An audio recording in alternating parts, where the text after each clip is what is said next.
Hi friends, இன்றைக்கி வந்து மீன் குழம்பு, ஐரு மீன் குழம்பு.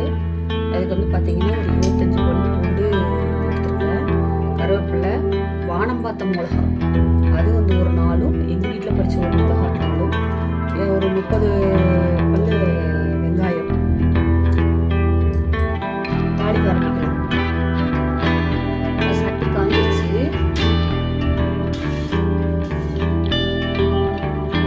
நான் வந்து 2 குழம்பு கரண்டி எப்பவுமே மீன் குழம்பும் சரி, வத்த குழம்பு, மிளகு குழம்பு இது வந்து பார்த்தீங்கன்னா 2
நாட்டு தக்காளி போட்டுட்டா நல்லா கொஞ்சம் புளிப்பாகவும் இருக்கும். புளி கொஞ்சம் கம்மி பண்ணிக்கலாம். அங்கேருந்து வாங்கிட்டு வந்து நாட்டு தக்காளி அதுக்கு போட்டுக்கலாம். அது வந்து பார்த்திங்கன்னா ஒரு 4 அஞ்சு எடுத்துக்கலாம். அதை கட் பண்ணி புளி கொஞ்சம் கம்மியாகிறதுக்கு போட்டுக்கிறாங்க. நல்லா டேஸ்ட்டாகவும் இருக்கும். மேக்ஸிமம் மதுரைக்கு எப்போ போனாலும் வந்து பார்த்திங்கன்னா நாட்டு தக்காளி நல்லா இருக்கும். நல்லா கொஞ்சம் வணங்கி வந்ததுக்கப்புறம் வந்து தேவையான நாங்கள் வந்து வீட்டு மசால் பொடி தான் யூஸ் பண்ணுவோம். நாங்கள் ஊரில் அரைச்சி வச்சுருக்கோம். அங்கேருந்து அரைச்சிடுவோம். எப்போதுமே அந்த பொடி வந்து குழம்பு பொடி வந்து அரைச்சி வாங்கிட்டு வச்சுருவோம். அது தாளிக்கு வந்து எக்ஸ்ட்ராவாக வந்து மீன் குழம்புக்காண்டி வத்த குழம்புக்காண்டி வந்து நான் தனியாக வந்து பொடி அரைச்சி வச்சுருக்கேன். அது வந்து நான் அடுத்த வீடியோ போடுறது என்னென்ன போட்டாங்கக்கா அந்த தூக்கலாக கொடுக்கும். வாசனை வந்து அப்படியே கம்மன்னு இருக்கும். அவ்வளோ ஒரு டேஸ்ட்டு. அந்த பொடி தான் இது. நான் அரைச்சி வச்சுருக்கேன் தனியாக எனக்காண்டி வேணும்னு சொல்லிட்டு. கொஞ்சம் நல்லா மணக்க இருக்கும். அது வந்து பார்த்திங்கன்னா இப்போ ஒரு 1.5 2 ஸ்பூன் போட்டால் நல்லாயிருக்கும். நான் ஒரு 2 ஸ்பூனே போடுவேன். எனக்கு வந்து வெந்தயம்லாம் அதிகமாக அரைச்சி, வெந்தயம் சீரகம்லாம் அரைச்சி வச்சுருக்கிறதுனால கொஞ்சம் தூக்கலாக போட்டுக்குவேன் நான். வாசம் நல்லாயிருக்கும், ஹெல்த்தியாகவும் இருக்கும். ஏன்னா சீரகம் இதெல்லாம் வந்து இது பண்ணியிருக்கேன் இல்லையா, மிக்ஸ் பண்ணியிருக்கிறதுனால கொஞ்சம் டேஸ்ட்டாக இருக்கும். அப்புறம் தேவையான மஞ்சத்தூள் தனியாக அரைச்சி வச்சுருக்கேன். இது பொடி ஓப்பனில் இருக்கிறதுனால சக்தி மசாலா போட்டுட்ருக்கேன். மஞ்சத்தூள் கொஞ்சம் போட்டுக்கலாம்.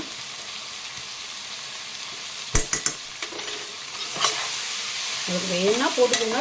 நான் வந்து பழைய புளி தான் யூஸ் பண்ணுறேன், புது புளி யூஸ் பண்ணல. பழைய புளி வந்து கருப்பாயிடும். புளி வந்து 4 பட்டு ஆயிடுச்சுன்னா ஒரு ஆள் தானே என்ன போய் இதாகும்னு சொல்லிட்டு நல்லாயிருக்கும். பழைய புளி கொஞ்சம் டேஸ்ட்டாகவும் இருக்கும், நல்லாவும் இருக்கும்.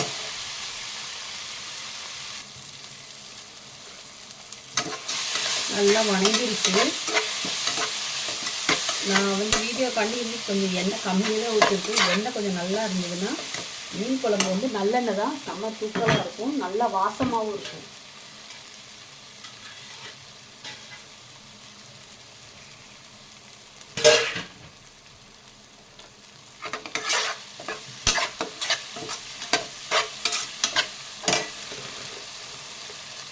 இது வந்து பார்த்திங்கன்னா எங்கள் வீட்டில் அரைச்ச குழம்பு மிளகா பொடி, மிளகா, மல்லி, அந்த மாதிரி மற்ற பல சரக்குகள் போட்ட பொடி. இது வந்து ஒரு 2 கரண்டி போட்டுக்கிறேன். ஏற்கனவே நான் அரைச்ச பொடி வேறு போட்டுட்டோமா, அதனால இது அளவாக இருந்தால் ஓகே, அது போட்டிருக்கிறேன்.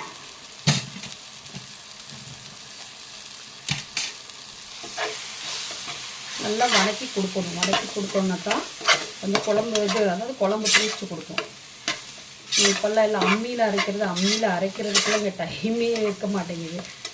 நான் அதனால் வந்து வீட்டில் இருக்கிறது வந்து இந்த பொடி, தேங்காயெலாம் அரைச்சி ஊற்ற மாட்டேன். இருக்கிறது செம்ம டேஸ்ட்டாக இருக்கும்.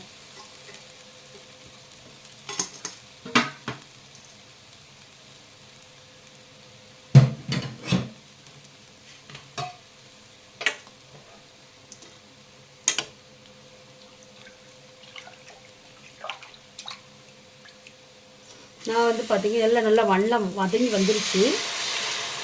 எண்ணெயெல்லாம் இஞ்சிருச்சு. புளி கரைச்சி ஒரு எலுமிச்சம்பழம் அளவுக்கு புளி வந்து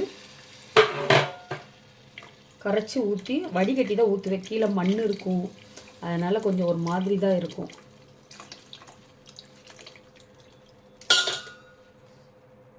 இலந்தே கருப்பாக இருக்கா, இது வந்து பார்த்திங்கன்னா கருப்பு. அதாவது புளி வந்து இது பழசு ஆக ஆக வந்து இப்போ புளி வந்து கருப்பாக